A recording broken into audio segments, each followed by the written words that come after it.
Hi, my name is Abby. I'm an SLP graduate student at MSUM, and today I will be presenting on using music to meet language goals in children with autism spectrum disorder. Okay, so why music? The variety of therapy techniques that are available to help children with language impairments continues to increase. So it can be overwhelming for parents and professionals to navigate all of these choices that are available. Current research has shown that music can be an effective language therapy tool to expand skills such as social engagement, turn taking, joint attention, pre-literacy skills, expressive language, and auditory discrimination in children. The unique qualities of music provide an interactive way for children to interact socially and work towards these non-musical goals.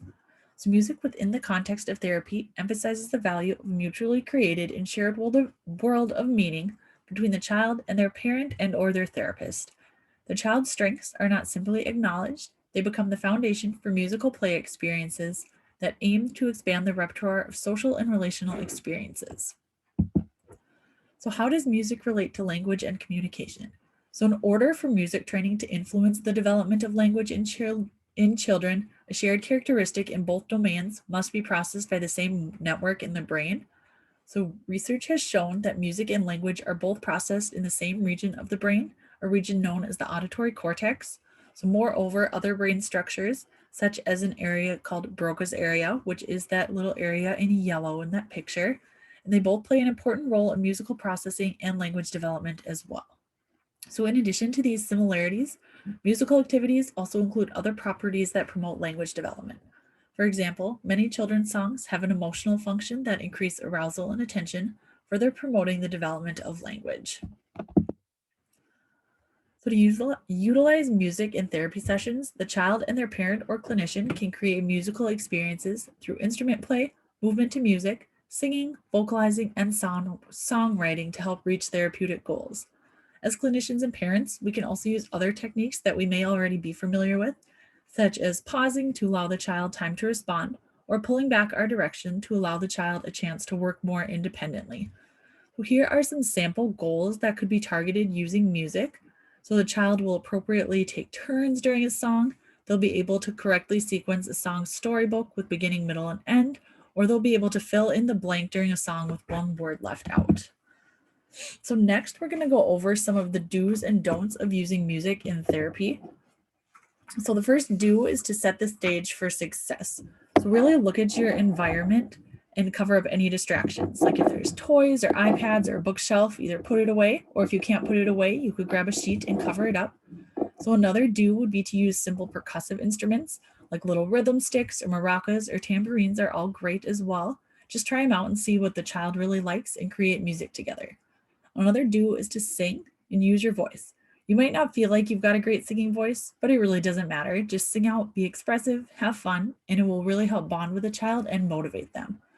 So, another do is to acknowledge and reflect the child's expressions. So, for example, if they start jumping up and down, you could clap your hands every other time their feet hit the floor.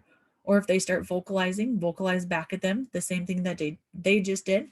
It's another great way to connect and bond with the child and help to motivate them. So next we'll talk about some of the don'ts. So don't rush. Sometimes it really takes time to figure out what type of music, what instruments, what songs, what approaches really work for a child with autism. So keep trying different things.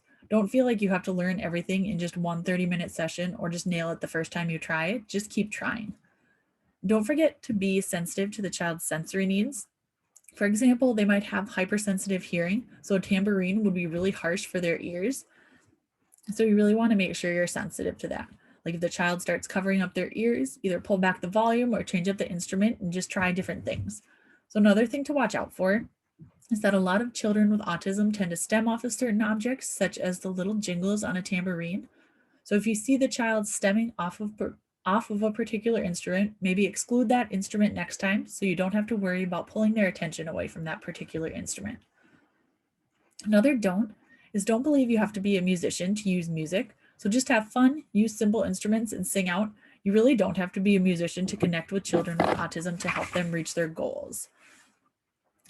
So another don't is don't limit your musical selections. So there's so many different kinds of music. Some children prefer jazz, hip hop, rap, rock and roll, just so many different styles. So really just keep trying different ones to see what motivates the child the most. And a final don't is to don't exclude others. Music's a really great way to bring in peers, to bring in siblings, and really bring the family together. So don't forget to include others while you're using music.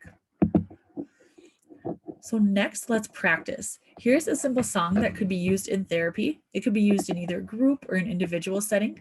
So in addition, the lyrics could be changed to say goodbye or look goodbye instead of wave goodbye, just really depending on your child's abilities.